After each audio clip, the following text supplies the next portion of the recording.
মামা 4 নম্বর সেক্টর যাবেন? হ্যাঁ যাবো, 50 টাকা লাগবো। কি বলেন? এখান থেকে 4 নম্বর সেক্টর দেখা যায়, 50 টাকা ভাড়া? এই জায়গা থেকে তো আকাশও দেওয়া যায়, আকাশও কি 20 টাকা দিলে যাবো?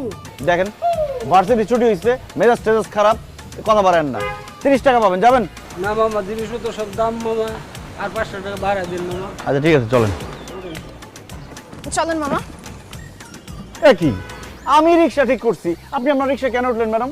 ম্যাডামকে সম্মান দিতে শিখো। তুমি রিকশা ঠিক করছো, এই রিকশা যদি আমি যাই তোমার পূর্ণ হবে, তুমি আরেকটা রিকশা নিয়ে নাও। এই রোডের মধ্যে আধা ঘন্টা দাঁড়ায় থেকে আমি রিক্সা পাইছি, এই রিক্সা আমি যাবো, ম্যাডাম আপনি অন্য রিক্সা যান। তোমার কত বড় সাহস, তুমি আমার মুখে মুখে কথা বলো? কানে ধরো, কানে ধরো বলতেছি। রাখেন আপনার কানে ধরা, এটা কি ক্লাস নাকি যে আপনি সবসময় কানে ধরো বলবেন?